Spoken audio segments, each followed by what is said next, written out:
this video, I will be showing you on how to do the intramuscular administration of medication or your IM injection. So, for this procedure, you will be needing the gloves, medication tray, the medication card with the order of the doctor, the wet cotton balls, the dry cotton balls, alcohol, sterile water, the medication that will be given to the patient, and of course the syringe. We have to check the medication order against the card that was prepared. This one will ensure that safe and correct administration of medication is given to the right patient. Also, upon browsing your chart, you can also check for the history of allergy of the patient for us to know if there are substances that the patient is allergic to and should not be administered to them.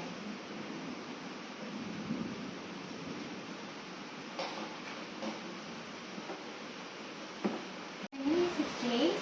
May I ask if you have any contraindication or any allergy to any intramuscular administration of medication? May I see your muscles where I can administer the intramuscular injection?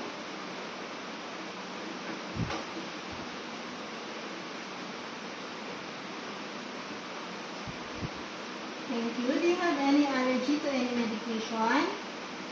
There's none. Thank you. I will be back for the administration of your medication. Thank you again. We prepare medication dose from ampule or vial. So we have to check carefully and to make sure that the right dosage is given to the patient. So we calculate, we use the formula desired overstock times the diluent. So based on my on the order that I have ceftriaxone Retrocor 1 gram QIV every 12 hours. And I have here the ceftriaxone as 1,000 milligrams. So that would mean 1 gram. So I will be diluting the medication to 10 cc of water.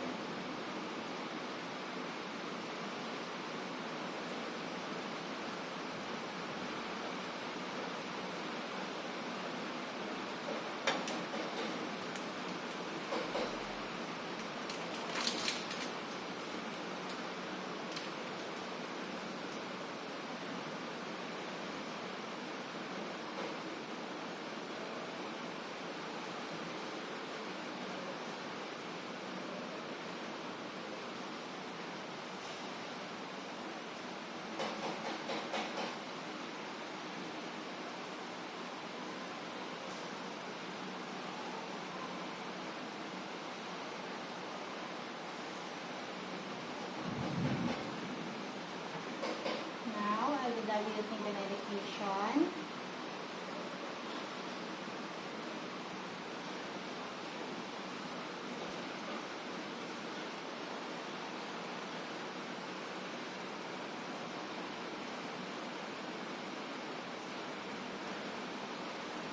Okay. To make sure that the medication is properly dissolved, we may rub it between our hands instead of shaking it well. Then once the medication is already dissolved, we will now withdraw. And while withdrawing the medication from the vial, we introduce some air in order for us to withdraw the medication easily. So we introduce some air, then we aspirate.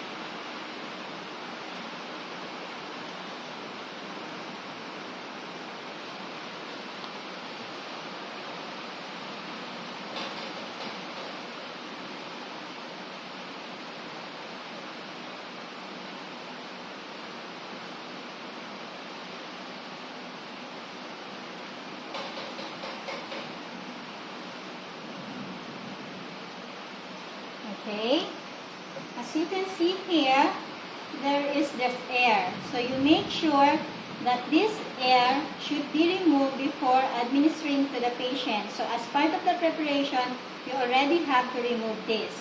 So you do it by slowly pushing the plunger up.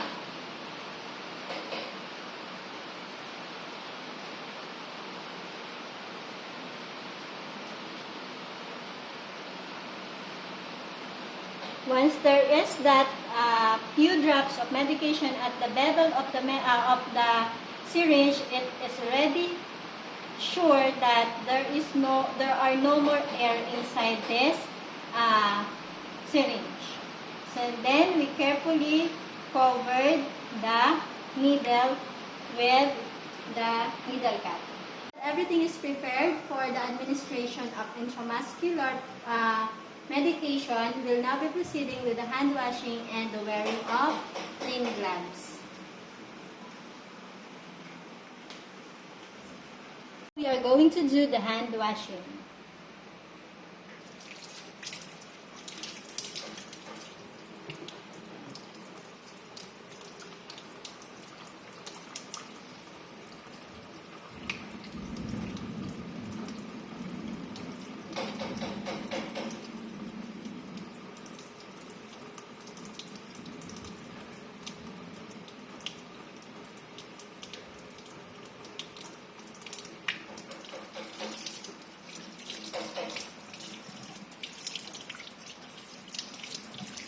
Hand washing, we also wear clean gloves to make sure that there is no transmission of microorganism from patient to the nurse or vice versa. So, just a clean gloves will do. Just make sure that it is properly fitted to you because you will be handling sharp, such as the needle. It may have the tendency to fall if you are wearing not fitted gloves.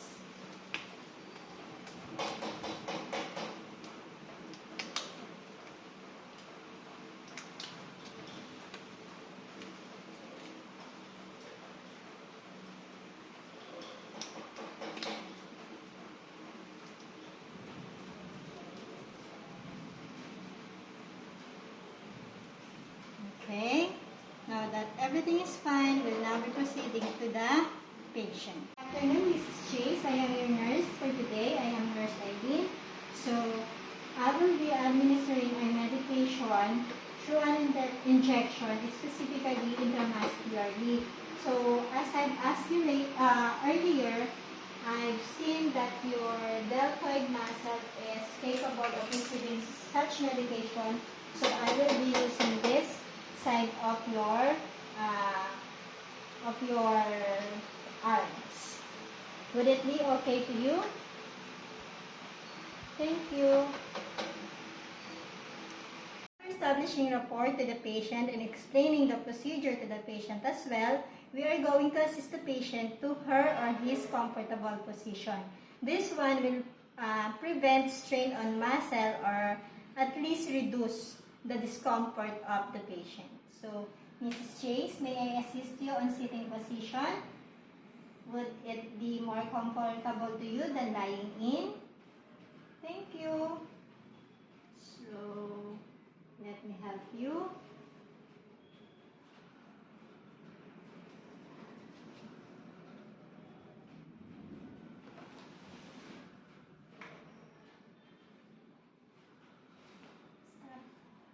Patient is in comfortable position, we make sure that the sharp container is just by the bedside for the disposal of sharp, like the needle that we are going to use for the administration of medication. Thank you. I have to locate the landmark of the injection site. So, Mrs. Chase, I will be administering the medication on your deltoid. So, will it be okay to you? May I palpate if there is any tenderness or hardness or any pain that you feel while I have not inject the medication? Wala akong nararamdaman. Thank you. Identifying the site, we are to clean the area with an alcohol, specifically with cotton balls with alcohol. Then we let it dry so we avoid the stinging of the injection site. So with the 3-finger breaths from the bone here, so you have to pinch this side and alcoholize this side. Then let it dry. Okay, after cleaning the side, put a clean cotton ball between the 3rd and 4th finger. This one is for easy accessibility to dry cotton ball after injection. So this one is a dry cotton. You place it here, 3rd and 4th finger. This one again is for easy accessibility of the dried cotton ball after the injection. Now that the cotton ball is on our non-dominant hand, we will now proceed with the injection of the medication from the syringe. So first step, we have to remove the cap of the needle from the syringe. So make sure that you are holding the syringe between the thumb and your forefinger for the safety, and on dominant hand as well. Then you remove the cap straight. Okay, so carefully you put down the cap, that you don't prick yourself. So this one, your dominant hand holding the syringe, and your non-dominant hand holding the cotton balls that will be used for after the injection. Okay, now that everything is ready, on your non-dominant hand is your dry cotton balls for easy accessibility after the injection. And on your dominant hand, you have your syringe with medication, and we uncover the syringe carefully, preventing cross-contamination and also injecting or pricking yourself. So this one here. So we'll now be proceeding with the administration of the medications to the patient. With non-dominant hand, hold the skin around the injection site. Then with dominant hand, inject the needle quickly into the muscle at 90-degree angle using steady and smooth motion. 90 degree. After the needle first hits the skin, use thumb and forefinger of non-dominant hand to hold the syringe, as you can see there. This one will prevent the unnecessary movement while the syringe is injected inside the muscle of the patient. Then, if required by the agency policy, aspirate for blood. So you aspirate, you withdraw for a while. Then, if no blood appears, inject the medication slowly and steady.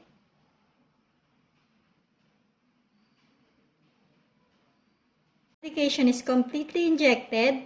Remove the needle using a smooth, steady motion.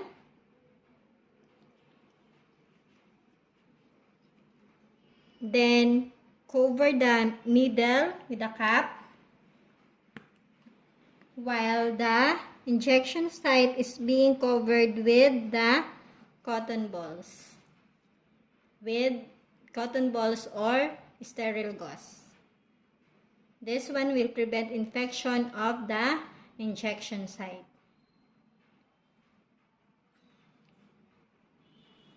Place safety shield on syringe and discard an appropriate sharps container. So this one will prevent needle stick injuries. So this one, then cover, then remove and discard on the sharps cover. So giving you this sharpless syringe. Then we are going to proceed with the removal of gloves and doing the hand washing. This one is to prevent contamination or the spread of microorganisms. Then also observe patient for immediate reaction as the patient, if or she is experiencing dyspnea, wheezing, or circulatory collapse because this one is an characteristic of anaphylactic shock. So, Mrs. Chase, do you feel any pain? Do you feel any dyspnea or difficulty of breathing? Do you feel any tachycardia? If there is none, then report if it appears even just later on. Okay? Thank you, Mrs. Chase.